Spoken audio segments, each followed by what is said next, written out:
Bismillah.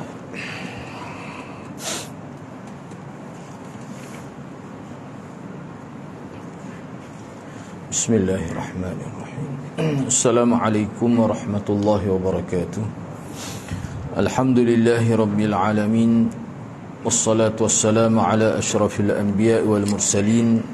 Nahmaduhu wa nasta'inuhu wa nastaghfiruh. Wa na'udzu billahi min shururi anfusina wa min sayyiati a'malina. Man yahdihillahu fala mudilla lahu wa man yudlil fala hadiya lahu. Rabbi shrah li sadri wa yassir li amri wahlul 'uqdatam min lisani yafqahu qawli. Amma ba'd. Alhamdulillah, bersyukur pada Allah Subhanahu wa taala kerana dapat bersama pada malam ini.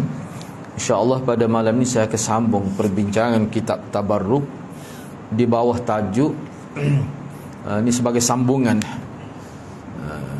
10 hari bulan Zulhijjah, mana 10 hari awal bulan Zulhijjah dan juga hari-hari tasyrik. Kita baru saja lepas ni keutamaan dan keberkatan 10 hari pertama bulan Zulhijjah. Ini telah kita bincang beberapa perkara. Cuma pada malam ni sambung muka surat 206 iaitu berkait dengan keutamaan dan keberkatan 10 hari awal bulan Zulhijjah itu. Poin pertama, keutamaan beramal dengan amalan-amalan salih pada hari-hari ini, daripada 1 Zulhijjah hinggalah 10 Zulhijjah. 10 Zulhijjah itu maknanya masuk Idul Adha lah, termasuk Idul Adha. Dan juga hari-hari lainnya dalam setahun tu. Ni pun kita baca dah, cuma sambungnya muka surat sebelah tu 206 itu. Pada hari ini pada hari ini di bawah poin 2 keutamaan tanggal 9 Zulhijjah secara khusus. Secara khusus ni maknanya ada nas yang khusus yang menyebutkan tentang kelebihan hari Arafah itu. Yakni 9 Zulhijjah. 9 Zulhijjah itu. Pada hari ini, yakni pada hari Arafah, jemaah haji melaksanakan wukuf di padang Arafah itu. Wukuf itu sendiri adalah salah satu rukun terpenting haji. Bahkan Nabi kata al-hajju Arafah.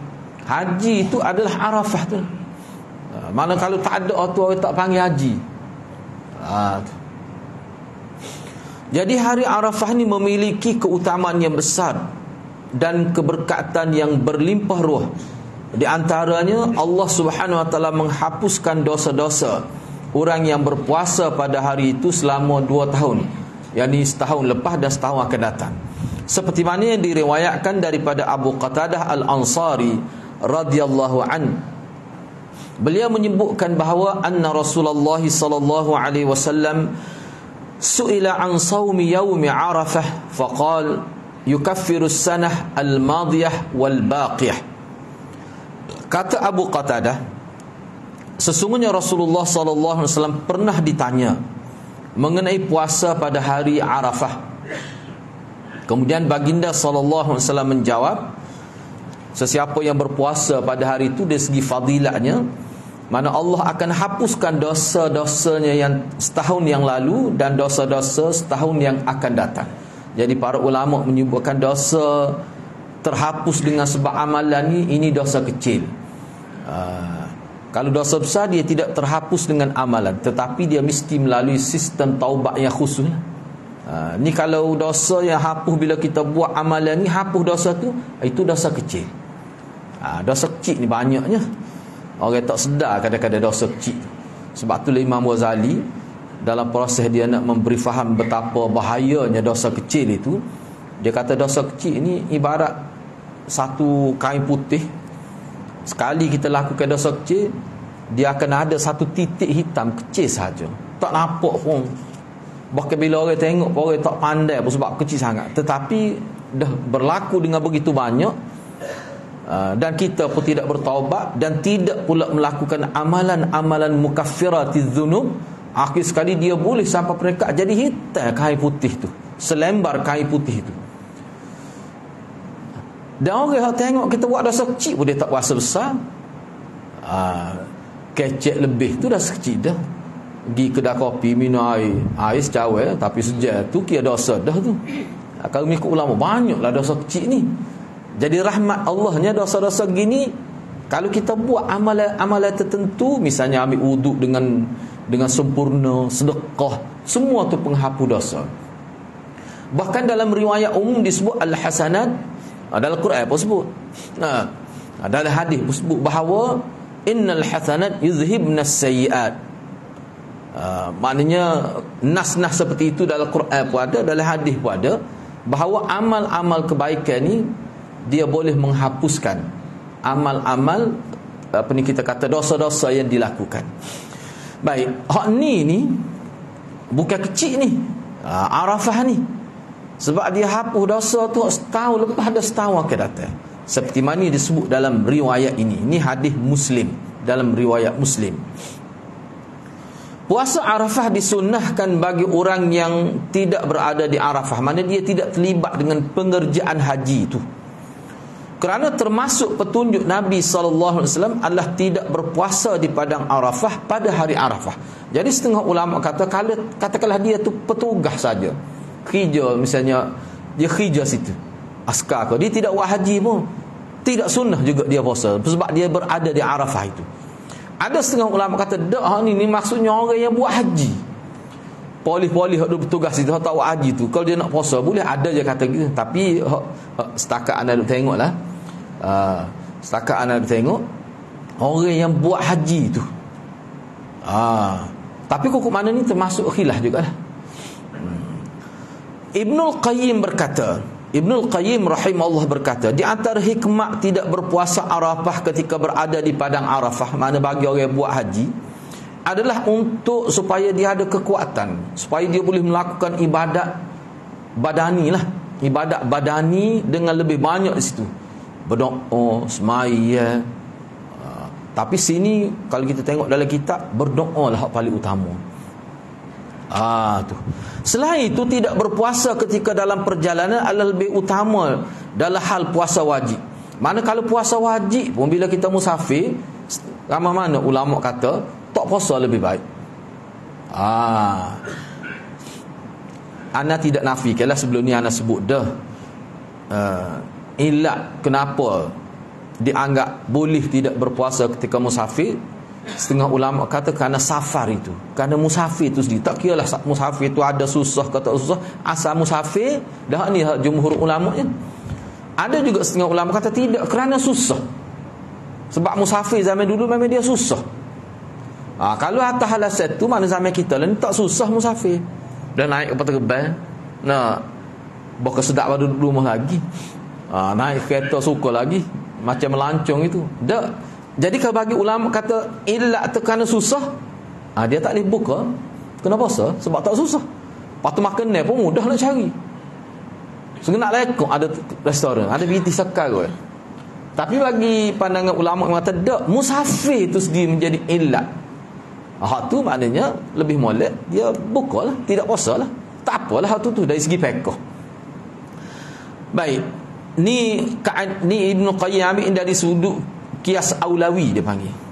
Jadi kalau musafir pun molek tak puasa, padahal puasa tu puasa wajib, lalu bagaimana dengan puasa sunat? Sebab Arafah ni sunat. Jadi kalau hak duduk situ, maknanya orang musafir lah. Musafir pergi Arafah ni kan, mana orang musafir nak pergi mengerjakan haji tu, maka lebih molek lagi lah dia tak puasa. Hak tu sebenarnya dia tak ada tu sunnah puasa bagi orang yang mengerjakan haji, dia puasa pada hari Arafah. Tak ada sunnah tu. Ibnu Qayyim menyebutkan lagi, dia kata guru kami itu maksudnya Ibnu Taimiyah lah. Guru kami rahimahullah, dia ada pendapat lain. Bahkan dia kata, bahkan Ibnu Qayyim anggap molek ni pandangan Ibnu Taimiyah. Apa kata Ibnu Taimiyah? Dia kata Arafah ni hakikat sebenarnya adalah hari raya bagi orang yang ada di Arafah. Jadi ada di Arafah tu apa maksud? Ya, ni mengerjakan haji tu lah. Mengerjakan haji tu. hari raya bagi dia. Kerana mereka berkumpul di Arafah seperti berkumpulnya orang-orang pada hari raya. Sebab hari raya ni dia ada makna berkumpul. Hak duduk luar balik kampung, hak duduk pakat pergi kumpul rumah adik-beradik, dia ada makna berkumpul itu. Begitu juga Arafah. Bahkan hak ni berkumpul ni lebih besar lagi. Serentak. Kalau 3 juta duduk situ. Cuba bayangkanlah. Hal ini tentunya dikhususkan bagi orang-orang yang berada di Arafah, bukan orang yang berada di tempat yang lain, di segenap penjuru dunia ni kita kata. Jadi maknanya dia kena puasa lah. Hak duduk di Arafah tu tak payah puasa. Di antara keberkatan hari Arafah lainnya adalah banyaknya orang yang dibebaskan, ramainya orang yang dibebaskan oleh Allah pada hari itu daripada api neraka. Mana ada. Tak apa, kita baca dulu. Di antara keberkatan hari Arafah lagi adalah ramainya orang yang pada hari itu Allah bebaskan dia daripada api neraka. Allah, ini anak guna bahasa asal dia lah. Mana di sini disebut Allah menghampiri langit dunia. Setengah ulama kata Allah turun ke langit dunia lah. Turun bagaimana? Wallahu alam. Tak usah bincang tu, sakit kepala. Allah turun, kalau turun lagu mana? Wallahu alam.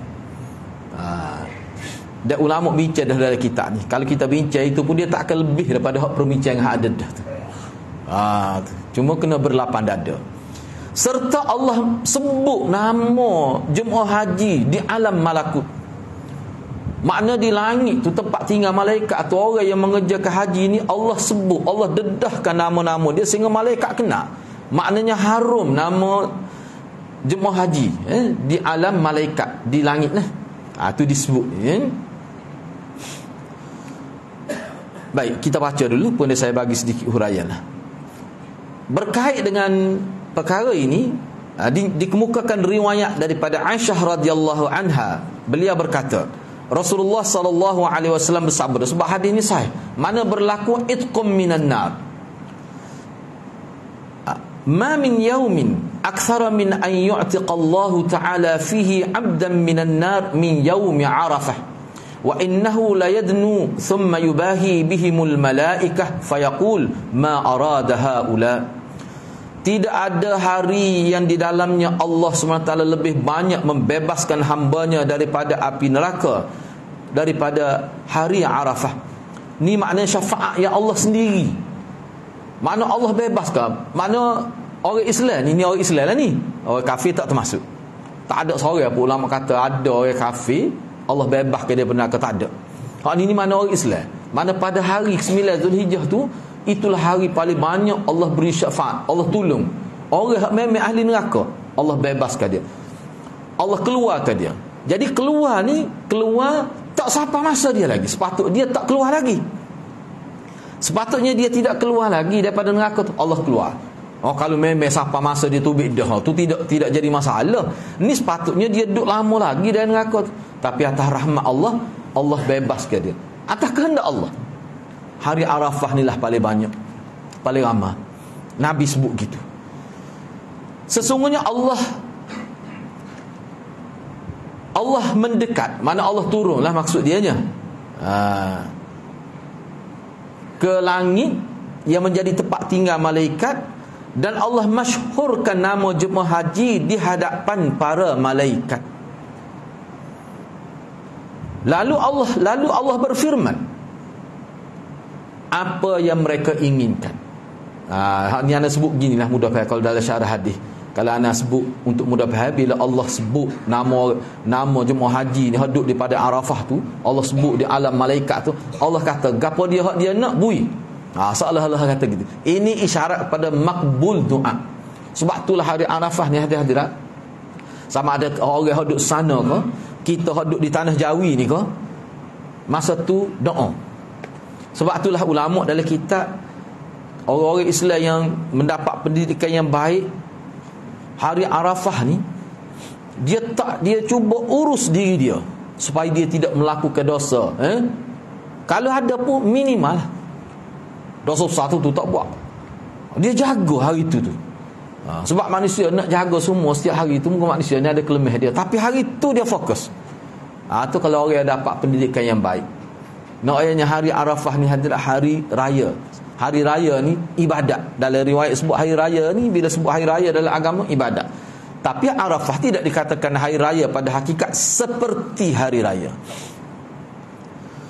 Cuba bayangkanlah, makna nama orang yang mengerjakan haji ketika dia berada di pada Arafah itu, masyhur nama dia, dimasyhurkan di hadapan malaikat, kenal dia, disebut nama dia. Dan kita kena ingatlah, dalam perbincangan kita ni kena ingat semua, bila sebut malaikat, apa yang Allah sebut di kalangan malaikat tu apa? Sebab tu di sini ana sebut isyarat makbul doa. Kalau dalam kitab-kitab hadis, ni dia panggil isyarat makbul doa. Makna pada hari tu, kalau hujjah lah kita, orang buat haji ni dia berdoa sangat makbul. Kalau menepati syarat dia lah. Kalau duduk di Arafah duduk ngupak tak boleh makbul doa. Ulama kata makbul doa ni kalau dia tak buat dosa besar pada hari tu. Daripada Jabir bin Abdullah radhiyallahu anhu, beliau berkata, Rasulullah sallallahu alaihi wasallam pernah bersabda, "Idza kana baik, sebelum anda baca ni anda sebut satu poin lagi. Tak bukan semua orang boleh pergi Mekah ni. Setengah orang tu sekali ya seumur hidup. Rahmat Allah SWT, walaupun kita tidak berada di pada Arafah, kita duduk di tanah Jawi yang tidak Arafah ni, kita puasa, kita doa, makbul juga doa kita. Makbul juga.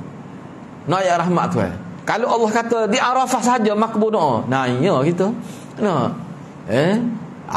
Itu disebut oleh ulama.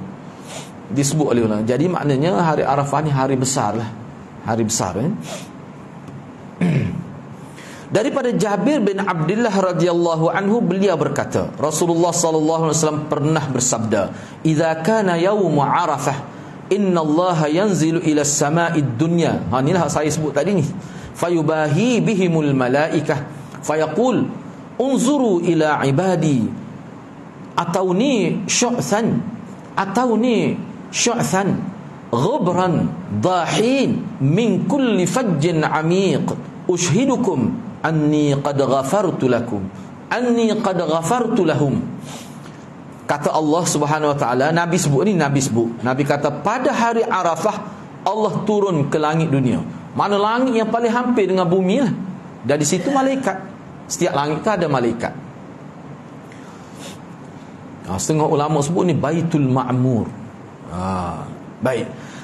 Allah membangga-banggakan mereka, yakni memasyhurkan nama-nama jemaah haji di hadapan para malaikat. Baitul Ma'mur ni hadirat. Kalau kita tengok dalam hadis Nabi, dia ada Kaabah. Dan di situ tempat ibadat. Seperti mana kita umat Islam, tempat paling besar ibadatnya Mekah tu lah, ada Kaabah. Mana buat ibadat situ lebih daripada tempat lain, hatta lebih lagi daripada Masjid Nabawi. Begitulah juga Baitul Ma'mur ni, maknanya tempat tu tempat kita kata masjid untuk malaikat lah. Yang mana dalam hadis sebut masuk 70,000 setiap hari. Dan masuk tak tobik-tobik sampai hari ni. Masuk sama hari, tapi tak besar ayatnya. Luah kawasan tu. Ada ulama kata begitulah. Sebab dia timbul dalam hadis ni, dia tak sebut turun tu. Lepas tu apa faedah turun ke langit dunia tu? Sebab situlah tempat besarnya. Ada Kaabah. Kaabah lagu mana tu Nabi tak sebut lah, tak tahulah. Baik. Jadi jadi Allah berfirman. Bila Allah turun ke langit dunia tu, Allah berfirman, "Perhatikanlah hamba-hambaku. Mereka datang kepadaku." Maknanya umat Islam yang daripada segenap penjuru alam ni, kita kata bersusah payah pergi untuk mengerjakan haji itu, Allah kata mereka datang kepadaku. Dalam keadaan kusuk masa, rambut berdebu. Kalau dulu hadirat, dulu setengah tu berjalan kaki. Kalau kita baca imam kita, misalnya Imam Bukhari duduk di Bukharan, berbulan-bulan jalan kaki, naik bukit, turun bukit. Dia kata perjalanan mak dia bawa dia pergi Mekah itulah yang menjadi stamina untuk dia sanggup. Dia jadi ada kekuatan sebulan jalan nak cari sehadis. Dia terlatih dengan masa pergi mengerjakan haji itulah. Zaman dulu nak ayatnya, bayar ke Bukhara, cuba tengok dalam itu. Berbulan-bulan dia jalan. Sehingga dia sebut panah, hujan, takut, macam-macam perjalanan tidak selamat sepuluh ni. Betul lah dia ada kafilah dia, tapi susah je tak. Nak boleh sampai Mekah tu merah rambut, setengah tu mati. Kalau kita dulu naik kapal haji tu lah, oh macam-macam. Toknya anak ada cerita naik Pulau Pinang lah, tengok orang mati tahu dalam laut gitu je nak. Dia kelih insah tu nak. Tidak sebab kita lah ni 8 jam duduk siapa khabar tak khabar siapa nah khabar siapa kita ni nak umrah ke haji ganya nak dapat kita setengah-setengah lah nah. Tak tahu apa satu tak apalah dia tak nak ayatnya. Kalau dulu sebab tu dia sebut dalam hadis ni kusuk masa rambut tu tu berapa mari susah tu dia. Kalau saya nak guna bahasa mudahnya, maknanya mereka bertarung nyawa tu. Daripada kampung halaman mereka nak pergi ke Mekah tu. Tu mereka sanggup mari tu kerana aku tu. Berdebu, berjemur, panas, hujan. Jadi aku bersaksi. Aku jadikan kamu semua wahai malaikat sebagai saksi bahawa aku telah mengampuni dosa mereka. Jadi nak dapat kelebihan ni, ulama kata dalam syarah hadis, seseorang yang faham tentang apa itu haji tu, falsafah haji tu, dia tahu tu. Pergi ke Arafah tu apa hikmat dia, Muzdalifah, Mina, melontar, semua dia tahu. Makna dia belajar habis dah kapung ni. Gitu penuh dengan maklumat, dengan kefahaman. Tu kan. Adik baru dia dapat. Tapi kalau pergi sana duk buat dosa-dosa besar, duduk dalam keadaan lalai, ulama kata dia tak akan dapat kelebihan. Supaya orang semaya mari masjid semaya tapi tak ikut disiplin, solat pun tak betul, tak ikut disiplin mari masjid. Tu ya dalam Quran sebut fawailul lil musallin tu, semaya tapi Allah kata celaka bagi orang-orang yang tidak berusaha nak supaya khusyuk hati. Dia lalai, dia biarkan dia lalai. Alladzina hum fi salatihim sahun, yang mana lalai. Anda nak terjemah gini ayat tu secara mafhum dasar pada mufassirin sebut, maknanya dia tidak berusaha untuk khusyuk hati dia. Tu. Misalnya salah satu usaha yang Nabi sebut ni, peringatan kepada kita lah. Kalau minda kita tu lalai ketika solat, ingat itu ingat ini, Nabi suruh kita kata a'udzubillah dalam hati lah. Maknanya kena ada usaha. Kalau kita ada usaha gitu, kita tidak disenaraikan sebagai minal ghafilin, dari kalangan orang yang lalai. Sebaliknya kalau timbul lintasan-lintasan gangguan menyebabkan tak khusyuk, dia biarkan begitu. Itu baru dikira sebagai ghafilin, orang lalai. Kalau kita tengok hadis tu dalam Sunan Abu Daud tu, mudah basa Tuhan. Kalau bahasa Kelantan kita mudah basa. Kadang-kadang kesalahan manusia ni mudah musalah. Buat gini, kena buat, kena ada usaha. Maknanya tu kena ada usaha. Usaha nak memperbetulkan hati tu. Tu hak ni pun gitulah dia.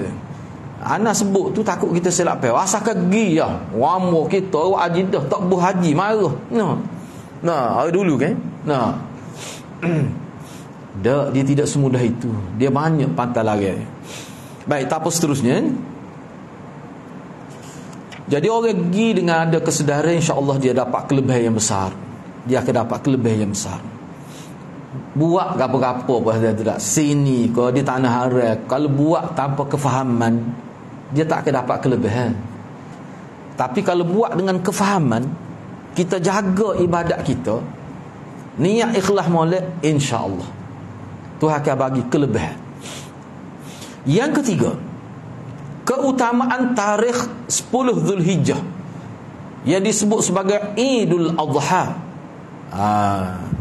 Dia orang kita ni hak ni pun sebut, dia ada silap lagi ni. Kalau kita sebut hari raya, tak perlu dah sebut Id. Id tu mana hari raya.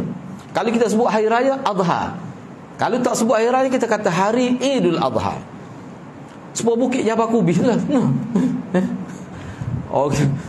Bukit Jabal Qubais. Jabal tu bukit dah. Jadi kalau orang Arab dengar, dia akan tanya kita, bukit tu makna apa dia? Sebab Jabal tu dia tahu, mungkin dia orang Arab. Dia kata Jabal dah. Apa? Jadi kalau nak sebut Maulid, hari Adha, hari raya Adha, hari raya Fitrah ataupun Fitri. Kalau tak sebut hari raya, Idul Adha. Tu betul. Tu. Lepas tu salah tu dosa ke? Bukan masalah dosa ni, masalah sebut biar betul tu ya. Anda pun tak kata dosa, biar sebut biar betul. Sebab kita sebut Zulqa'dah lah. Tak kena, bukan bagi bawah. Zulqa'dah. Tu betul ya. Dah kita nak sebut Arab. Gitu lah. Kita betul lah. Banyak orang kita salah muka kita ni bukan orang Arab. Dulu muhrim sebut. Muhrim tu hati-hati lah. Orang yang pakai kain ihram. Allah ni baru betul mahram. Baik. Sebut juga maulud. Lama mana salah sebut. Allah ni betul maulid. Baru betul. Betul nama lah. Betul nama. Baik. Cuba kita perhati sini. Keutamaan dan keagungan hari 10 Zulhijjah ini disebut dalam hadis yang diriwayatkan oleh Abdullah bin Qurt. Tu.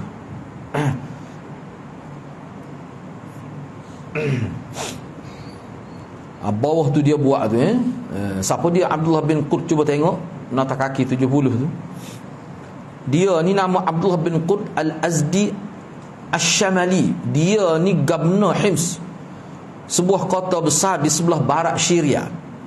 Sebelum Abu Ubaidah, dia pernah mengikuti perang Yarmuk dan penaklukan Damaskus itu, Damsyik lah. Dia ni mati syahid pada tahun 56 Hijrah. Ni dia ni Abdullah bin Qurt.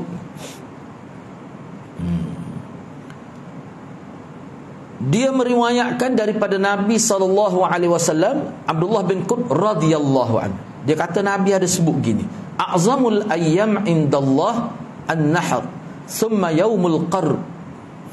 Hari yang paling mulia di sisi Allah adalah hari raya Qurban, yakni Idul Adha itu.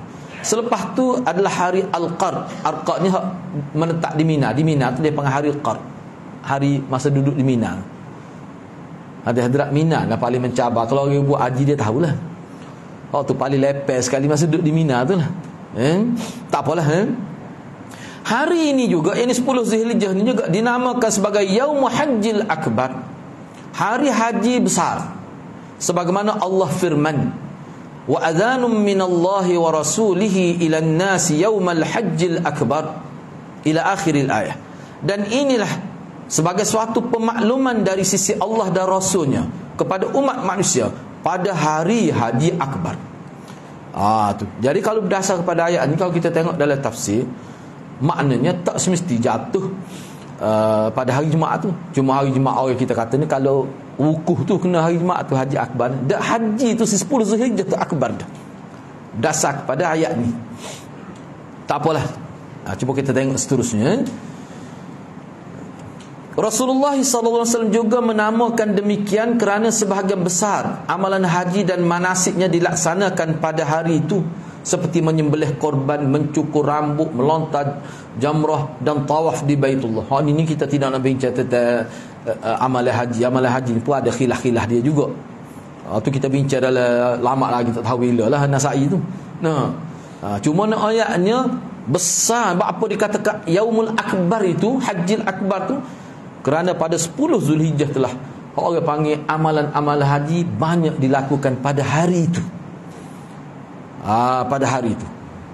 Dan bermulanya udhiyah, sembelih korban hari itu. Tu. Sebab tu dia anggap sebagai akbar. Pada hari yang diberkati ini, orang Islam berkumpul untuk menunaikan salat Id, salat hari raya, dan mendengar khutbah. Bahkan disyariatkan bagi kaum perempuan agar keluar menghadirinya. Sebagaimana disebutkan dalam Sahih Bukhari dan Muslim bahawa Ummu Atiyah radhiyallahu anha berkata, kami diperintahkan agar keluar pada hari raya, hingga kami menyuruh keluar gadis-gadis, yakni anak-anak dara, hak jenis malu-malu, hak duduk dalam bilik pun kita suruh tubik lagi. Begitu juga perempuan haid, nifah dan sebagainya, habis tubik. Hak mana boleh tubik, hak cacat, hak buta, hak tak boleh semaya, habis tubik. Mereka berada di belakang orang-orang yang ikut bertakbir serta berdoa bersama mereka, seraya mengharapkan keberkatan serta kesucian dari hari tersebut. Jadi hak disebut di sini ni sebab hari raya ni Nabi, cuba bayangkan, Nabi tak buat di Masjid Madinah. Nabi keluar di padang yang luas. Jadi bila mari belakang hak kecil tu, dia tidak bising lah sebab tempat terbuka. Jadi perempuan ni dia nampak dengar terang. Dia dengar khutbah, dia nampak orang semaya walaupun dia tak boleh semaya sebab dia duduk alik belakang. Jadi budak-budak bising pun tak bingit, tidak duduk bingit lah kita kata. Budak-budak kacak tepik pun tak apa, muka tempat terbuka. Kalau masjid tak leh gitu. Mana orang tua pun hak bising-bising pun berkali pergi belakang juga. Tu. Jadi sini sebenarnya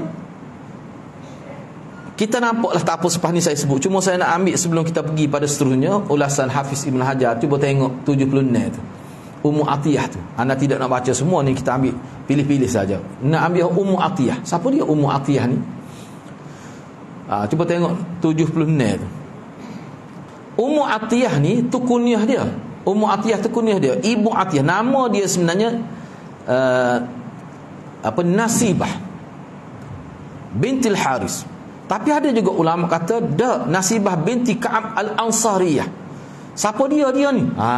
Tu anak-anak tahu tu sebab kita tak jarang dengar. Dia ni seorang ahli fiqh di kalangan sahabiah.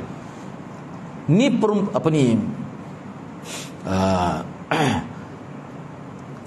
jadi di kalangan sahabiah, di kalangan sahabat-sahabat perempuan, orang lelaki pun tanya dia bab hukum fiqh. Bisanya dia ni.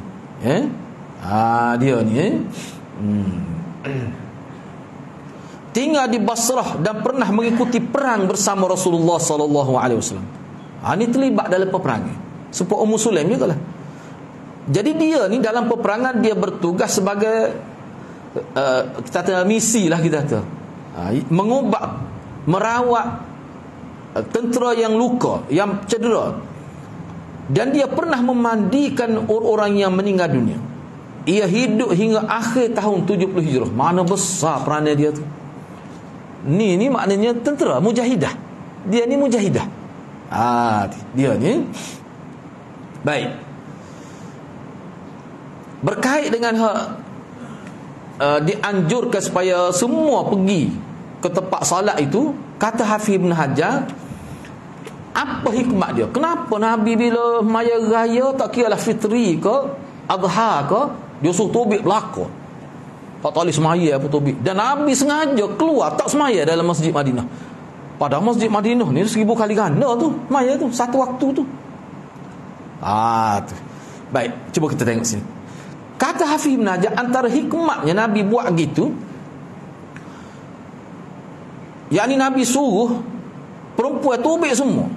Tak kira lah perempuan tu dia boleh semaya ke tak boleh semaya ke, haid ke nifah ke, anak-anak dara ke, untuk menampakkan syiar Islam dengan bersungguh-sungguh dalam berkumpul dan agar mereka diliputi oleh keberkatan. Jadi keberkatan hari itu nak biar boleh semua. Cuma di sini ana buat catatan. Sebenarnya semaya hari raya ni dibuat secara terbuka dan minta supaya dihadirkan semua. Inilah yang paling besar. Ulama kata inilah syiar. Semaya Jumaat tu syiar dah. Hak tu semaya biasa, Jumaat waktu-waktu biasa. Hari raya ni syiar dia adalah berkumpul. Bukan Jumaat tu sendiri. Jumaat tu memang syiar dah. Tidak hari raya pun Jumaat tu syiar agama dah. Tapi untuk hari raya berkumpul semua tu. Sebab tu kalau tanya anak,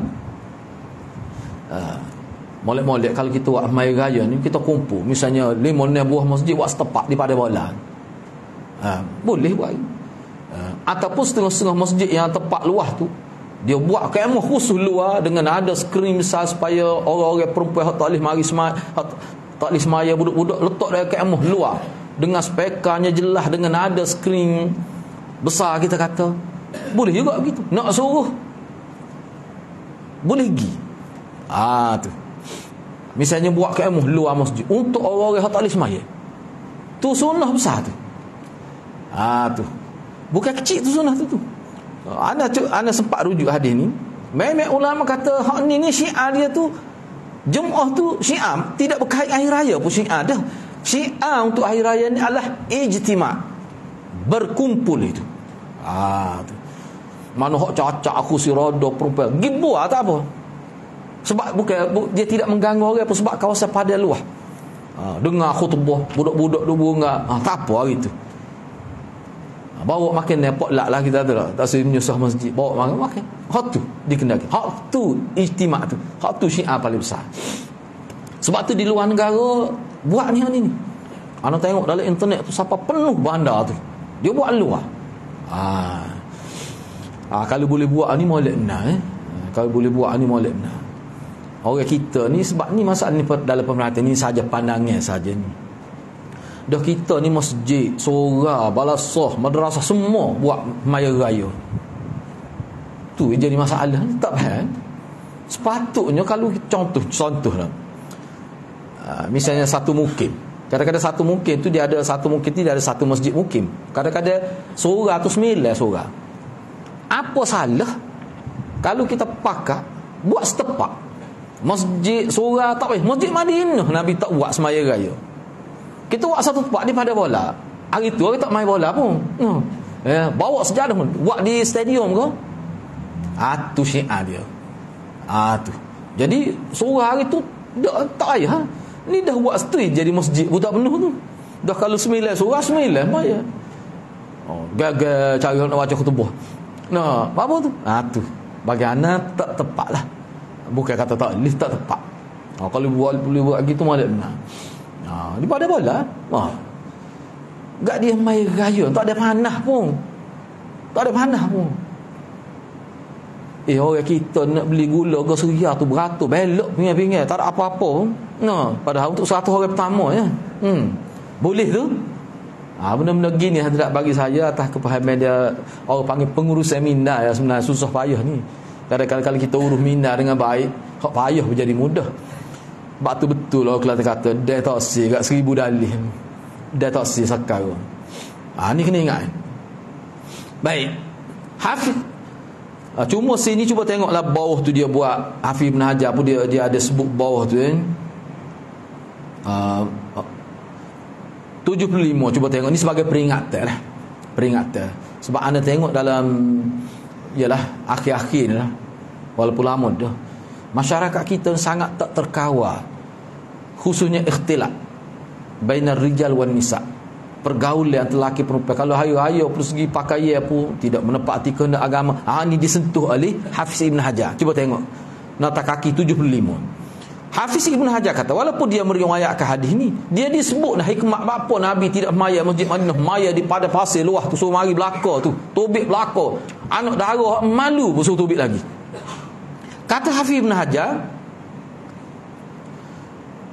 hak ni maksud hadis ni kita kena lihat dari sudut mana. Lebih utamanya perempuan yang nak tubik tu syarat dia selamat daripada fitnah dan tidak menimbulkan fitnah, serta kehadirannya tidak menimbulkan hal-hal yang dilarang dari sudut syar'i dan kehendak agama.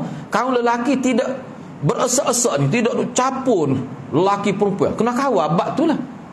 Sebab tu dia bila pergi dengan keluarga nak masuk tu, walaupun capur lagi dengan keluarga, dengan kefahaman, dengan pendidikan, tak akan berlaku lah begini. Sebab tu kalau tanya anak mudah, sebenarnya mari masjid lah paling minimal fitnahnya. Dah maiden dia pergi seorang. Maiden pergi seorang. Kadang-kadang duduk kapur pergi Kuala Lumpur seorang-seorang, tak ada timbul bimbang fitnah apa. Tapi mari masjid bimbang fitnah lah. Teruk ngerti AJK masjid jadi gitu pula don. Bagi anak mari masjid ni paling kurang fitnahnya. Cumanya kita kena urus biar lebih baik. Dari segi berpakaian kena ikutlah disiplin yang Nabi sebut tu. Minyak wangi, perfume ni jangan lebih. Jangan pakai yang boleh menyebabkan jadi transe, kita kata nafsu. Tu kena jagalah. Hak tu tak sah. Mari masjid hari lain pun kena gitu juga. Kena jaga supaya tu. Disiplin tu dia dikekalkan. Tapi kukuk mana pun Syiah ni, kalau di Malaysia kita atau khusus di Kelantan ni, anda ingat hampir-hampir tak ada lah setakat ni. Hampir-hampir tak ada. Padahal Nabi tak semaya Masjid Madinah hari tu. Tu kan. Baik, seterusnya cuba kita pergi lagi. Pada hari ini dan hari-hari tasyrik, yakni selepas daripada 10 Zulhijjah, 11, 12, 13 tu, dia panggil hari tasyrik. Kaum muslimin mendekat ke diri kepada Allah Subhanahu Wa Taala dengan menyembelih binatang korban, kerana ia adalah salah satu bentuk ibadat yang agung dalam ajaran Islam. Adapun hari ke-8 dinamakan sebagai hari tarwiyah. Apa dia hari tarwiyah ni hadirat? Maklumlah kalau kita tidak nak bincang hari tarwiyah ni bawah tu dia buat tu. Dinamakan hari tarwiyah kerana mereka minum air buah pada hari persiapan untuk pergi ke Arafah lah, ketika di Mina tu. Pergi tu nak siap ni. Tak apalah tu dia perbincang, kita tidak nak bincang tu. Bawah tu dia ada buat sikit tu. Pada hari itu disunahkan melakukan ihram untuk haji dan keluar menuju ke Mina. Lepas tu masalah tarwiyah ni pun dia ada beberapa khilaf juga. Anda tidak nak bincanglah di sini.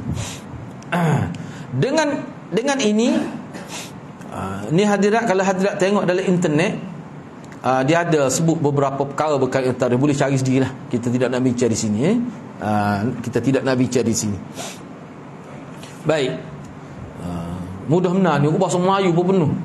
Irsyad fatwa apa ni jabat mufti wilayah pun ada buat dengan lengkap. Tengok situlah. Dengan ini jelaslah bagi kita mengenai keutamaan 10 hari pertama Zulhijjah berserta kemuliaan, kebaikan dan keberkatan yang Allah Subhanahu taala limpahkan pada 10 awal itu. Khususnya pada siang hari. Kena ingat bila sebut hari Zulhijjah ni dia berkait dengan siang hari. Kena ingat tu. Kalau 10 akhir Ramadan dia lebih pada malam itu. Lepas ni pun dia akan ada sebut.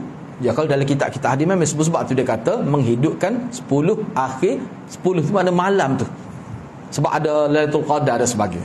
Siang hari tu puasa seperti biasalah. Tapi malam itu tak tidur. Akan tetapi apakah timbul satu isu, satu kemuskilan, apakah 10 hari Zulhijjah tu lebih utama daripada 10 hari terakhir Ramadan? Mana lebih?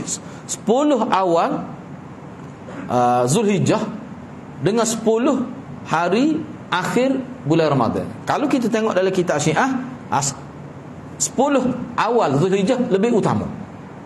Dalam kitab dia lah. Baik, mengenai pertanyaan tersebut, di buku 10 Muharram ni, 10 Muharram tu lain, satu lain kita. Mengenai pertanyaan tersebut, Syekhul Islam Ibn Taymiyah rahimahullah telah memberikan jawapan yang memuaskan hati. Dia kata begini. Dia kata 10 hari pertama bulan Zulhijjah lebih utama daripada 10 hari bulan Ramadan. Maknanya hak siang hari tu. Mana 10 hari bulan Zulhijjah siang hari, bukan malam. Hak tu memang lebih utama daripada 10 hari akhir siang Ramadan tu. Hak tu memang lah. Kalau kita mengambil kira siang, 10 hari pertama Zulhijjah lebih utama daripada 10 hari akhir Ramadan. Siang dia tu, bukan malam.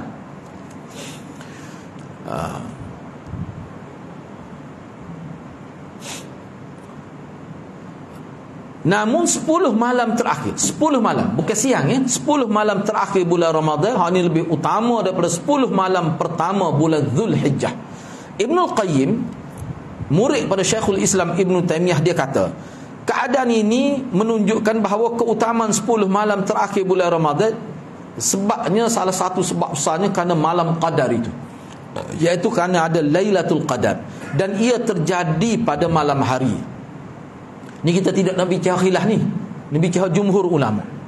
Sedangkan 10 hari terakhir Zulhijjah lebih utama jika ditinjau dari sudut siang harinya. Tu.